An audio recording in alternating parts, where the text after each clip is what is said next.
नमस्कार, प्रदेश एक्सप्रेस में आपका स्वागत है। मैं हूं आपके साथ अंकिता और आइए अब खबरें देखते हैं विस्तार से। राज्यसभा सांसद ज्योतिरादित्य सिंधिया 9 सितंबर से लेकर 20 सितंबर तक मध्य प्रदेश के दौरे पर रहेंगे। इस दौरान वे 27 सीटों पर होने वाले उपचुनाव में प्रत्याशी के लिए वोट मांगेंगे। इस दौरान सिंधिया कांग्रेस के नेताओं को बीजेपी की सदस्यता दिलाएंगे। भोपाल मास्टर प्लान को लेकर आई 400 आपत्तियों की आज ऑनलाइन सुनवाई की जाएगी। सांसद साध्वी प्रज्ञा सिंह ठाकुर व मास्टर प्लान के लिए बनी समिति के सदस्य अपने दफ्तर या टीएनसीपी कार्यालय से सुनवाई करेंगे। जुलाई माह में मास्टर प्लान को लेकर कुल 1731 दावे आपत्तियां आई थी। इनमें से मास्टर प्लान में प्रस्तावित और जमीन से जुड़े मामलों की करीब 400 आपत्तियों पर सुनवाई पहले चरण में की जा रही है। बड़े तालाब और पर्यावरण से जुड़ी आपत्तियों की सुनवाई अक्टूबर माह में की जाएगी।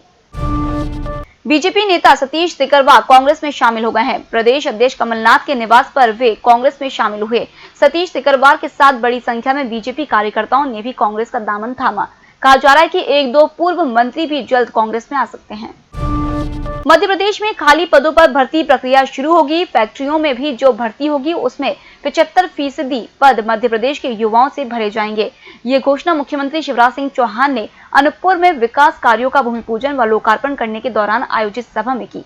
मालूम हो, मध्य प्रदेश में तृतीय और चतुर्थ श्रेणी के लगभग 1.5 लाख से ज्यादा पद खाली हैं। इनमें तृतीय श्रेणी के 76,000, चतुर्थ श्रेणी के 16,000, संविदा शिक्षक के 31,000, पुलिस आरक्षक के 26,000 समेत अन्य शामिल है। इंदौर शहर से करीब 15 किलोमीटर दूर पिगडम्बर की पहाड़ी पर भारतीय प्रबंधन संस्थान परिसर ने बाहरी दुनिया से सीधा संपर्क काट लिया है।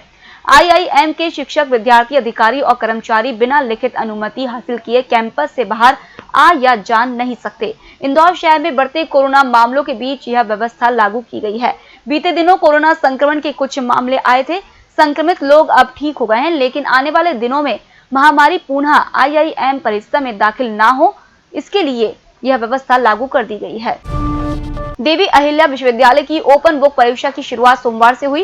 विश्वविद्यालय प्रशासन ने वेबसाइट पर 153 विषयों के प्रश्नों को अपलोड कर दिया है।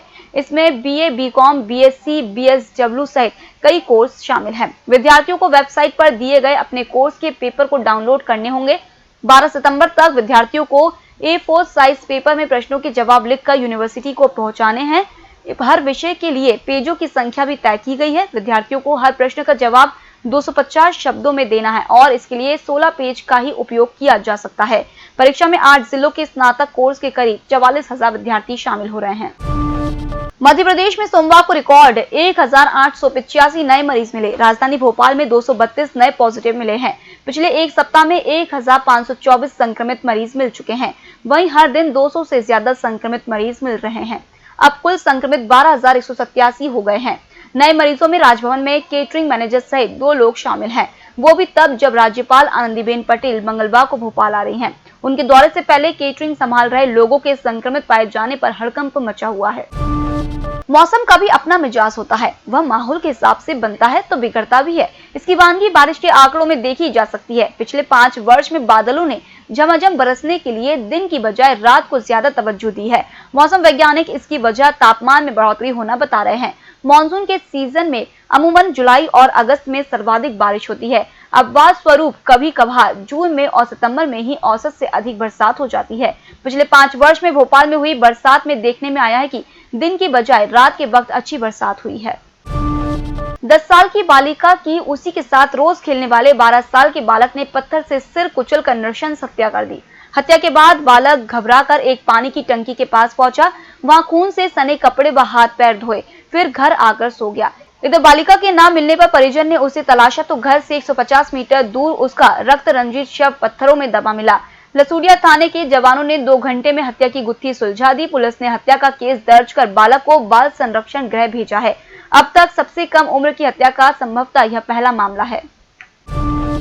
मध्य प्रदेश के धान उत्पादक जिलों में महत्वपूर्ण बालाघाट, मंडला और जबलपुर जिले में वेयर हाउस के गोदामों में जो घटिया चावल मिला है वो इन जिलों की धान से नहीं निकला है। यह जानकारी प्रदेश के 52 जिलों में चावल की गुणवत्ता जांच रही फूड कॉर्पोरेशन ऑफ इंडिया और खाद्य नागरिक आपूर्ति निगम की टीमों की जांच में मिली है।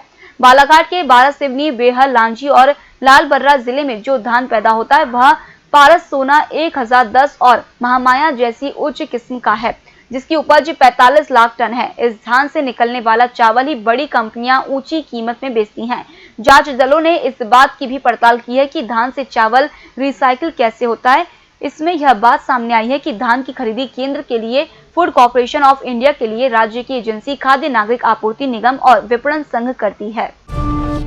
फिलहाल इस बुलेटिन में इतना ही। आप बने रहिए एमएस टीवी के साथ। नमस्कार।